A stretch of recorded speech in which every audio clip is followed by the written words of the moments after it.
Both the Senate and the House have been looking to have Dr. Fauci testify before them for different reasons. The House would like to ask a few questions about the White House response to the pandemic, and up until recently, the White House has said he can't testify at the House because he's too busy. This morning, though, Trump revealed the real reason. Why would you let Fauci testify in the House? Because the House is a setup. The House is a bunch of Trump haters.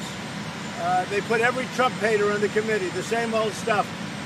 They frankly want our situation to be unsuccessful, which means death, And our situation is going to be very successful. And it's just a setup. But Dr.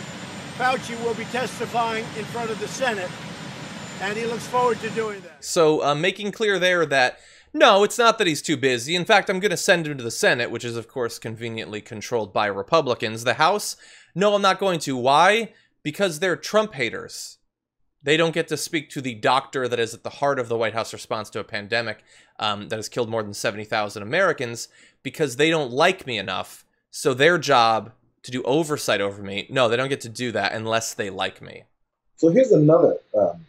First off, he blew up their whole spot saying, as you mentioned already, he blew up their whole spot saying that this was actually because he's too busy. In reality, it's because you don't want him to talk to you. That's number one. Also, number two, there's an admission that, so if the House hates Trump and then therefore you don't want them to talk to Fauci, you're undermining Fauci's objectivity, his know-how, his approach to everything like this, which means if they hate Trump, why would that connect to them talking to Fauci and then that being a bad thing? I thought he was just giving us facts. Now you're claiming that Fauci is just your errand boy, that he's saying whatever you want him to. Mm-hmm. Which one is it? Because if they hate Trump, what does that have to do with Fauci? Yeah. You're saying that Fauci is you. So he's lying every day because he's disagreed with you plenty of times and tried not to make you look as bad as you make himself look all the time. Yeah. So he can't keep his logic straight because he's too wrapped up in this bias and his approach to saying, hey, those guys bad, these guys good. They want everyone to die, as you just said in that clip, by not wanting us to be successful. Hey, newsflash, 70,000 people dead. I think we've already got that death thing going under you. Exactly. Yeah.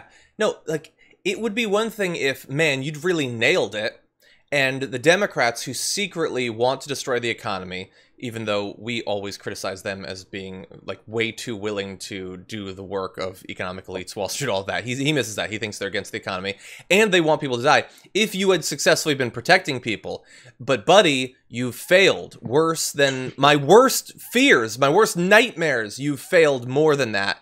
They get to ask questions at that point. When you have pitched 70,000 Americans as a great success story and like we're ready for our comeback, no, you don't get to say that they just hate you too much. And the thing is, I don't include this video. I'm not doing this story because I think, you know, if we do it, they'll get to talk to him or whatever.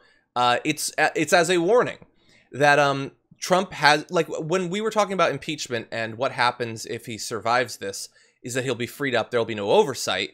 I want to continually remind people, I'll use some term other than I told you so. I informed you thusly that this is what he's going to do. And so every day he gets rid of another inspector general. And now when there's a request to talk to a very reasonable medical professional, he gets to just say publicly, no, they hate me and I don't like haters. And then that's it. He's done. No oversight. So, like, why would it be different over the next 4 years? That, like, if we find out about some sort of scandal, which, by the way, we're already far less likely to even find out about it because the inspector generals are gone. They're weeding out leakers every day and all that, whistleblowers. He's just going to say, no, I don't need to do what you say. Like, what are they going to try to impeach him again? No, that's not going to happen. He is going to be able to do anything he wants, and we are unlikely to ever find out what it is that he is doing. That is the situation we're in. Straight up, obvious. Let's cover up anything that they might say that we don't know is happening because they're a little bit too much on the side of the truth. Yeah. And there's no covering it up. He doesn't even care to. Why? He doesn't need to. In fact, he and his fans don't want him to. His fans like the corruption, and they like him attacking people who point it out.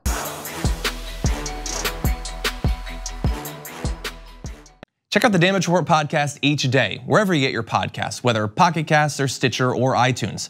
You can join me as I give you the news and stories you want, with a range of co-hosts and interview guests jumping in on the fun each day. Again, that's the Damage Report, wherever you get your podcasts. And if you get them at iTunes, don't forget to rate and review. Sometimes I'll read them live on the show.